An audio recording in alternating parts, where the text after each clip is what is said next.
Assalamualaikum warahmatullahi wabarakatuh. Apa kabar anak-anak semua? Semoga kalian selalu dalam lindungan Allah Subhanahu wa taala. Baiklah, untuk memulai kegiatan kita hari ini, alangkah baiknya kita berdoa terlebih dahulu menurut agama dan kepercayaan masing-masing. Berdoa dimulai.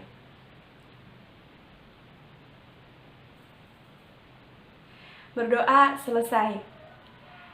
Kegiatan kita hari ini, kita akan membahas tentang apa itu sel, komponen kimiawi penyusun sel, struktur sel, dan fungsinya.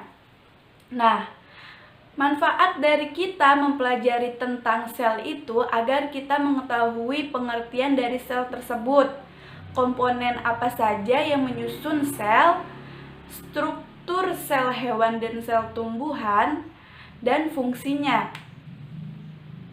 Baiklah, kita memasuki materi.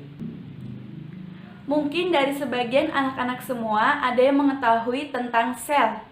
Apa sih yang dimaksud dengan sel? Sel adalah komponen sederhana dan penyusun makhluk hidup. Komponen kimiawi penyusun sel itu terbagi menjadi dua. Yang pertama ada organik dan anorganik. Nah, yang organik terdiri dari karbohidrat, protein, lemak, dan asam nukleat. Yang anorganik terdiri dari air, mineral, dan vitamin.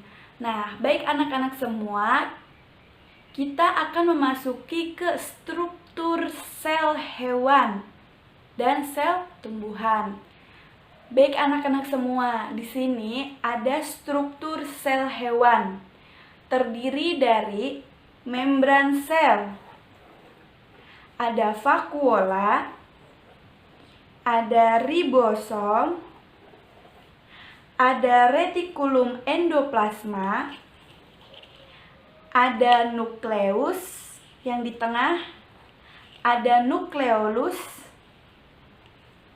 ada lisosom, ada sitoplasma, ada mitokondria, dan ada badan Golgi.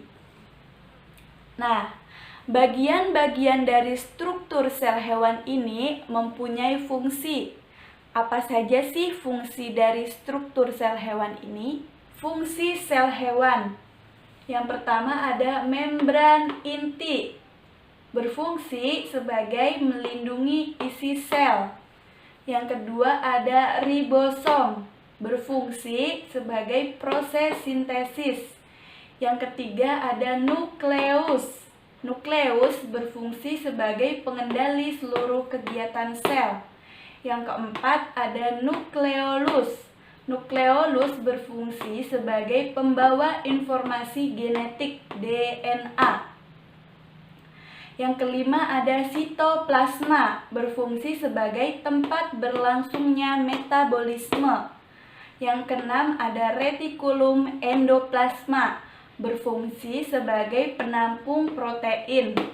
Yang ketujuh ada lisosom. Lisosom berfungsi sebagai pencernaan intrasel. Yang kedelapan ada mitokondria, berfungsi sebagai penghasil energi. Yang kedelapan ada badan Golgi. Badan Golgi berfungsi sebagai pembentuk lisosom. Baik anak-anak, seperti itu struktur dari sel hewan dan fungsinya. Baiklah anak-anak semua, di sini ada struktur sel tumbuhan. Apa aja sih bagian-bagian dari struktur sel tumbuhan? Nah, di sini ada dinding sel, selanjutnya ada membran sel, ada aparatus Golgi, ada ribosom, ada kloroplas, ada vakuola, ada retikulum endoplasma halus. Di sini ada nukleus dan nukleolus, ada retikulum endoplasma, dan ada mitokondria. Nah, bagian-bagian sel tumbuhan ini juga mempunyai fungsi. Apa aja sih fungsi dari sel tumbuhan ini? Mari kita lihat. Fungsi sel tumbuhan. Yang pertama itu ada dinding sel. Dinding sel berfungsi sebagai melindungi bagian dalam sel. Yang kedua ada membran sel. Membran sel berfungsi sebagai mengatur keluar masuknya molekul. Yang ketiga ada badan Golgi, berfungsi sebagai pembentuk lisosom. Yang keempat itu ada kloroplas. Nah, pasti anak-anak semua tahu apa sih fungsi dari kloroplas itu? Kloroplas itu berfungsi sebagai pembawa pigmen warna. Biasanya itu di tumbuhan itu warna pigmennya itu hijau. Nah, yang kelima itu ada vakuola. Vakuola itu berfungsi sebagai ekskresi produk limbah. Yang keenam itu ada mitokondria, berfungsi sebagai penghasil energi.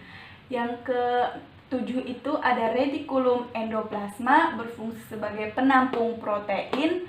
Yang kedelapan itu ada nukleus, berfungsi sebagai pengendali seluruh kegiatan sel.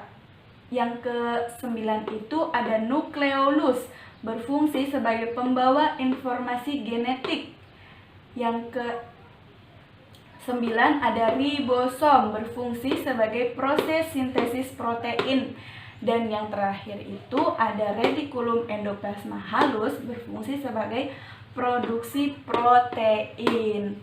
Nah, itu anak-anak bagian dari struktur sel hewan dan sel tumbuhan beserta fungsinya. Anak-anak semua, semoga apa yang kita lakukan pada kegiatan kita hari ini, kita mempelajari tentang apa itu sel, komponen kimiawi penyusun sel, struktur sel hewan dan sel tumbuhan beserta fungsinya.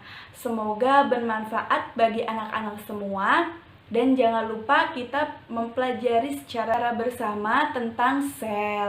Baiklah anak-anak semua, mungkin itu saja yang dapat Ibu sampaikan. Kurang dan lebihnya Ibu mohon maaf. Wabillahi taufik wal hidayah. Wassalamualaikum warahmatullahi wabarakatuh.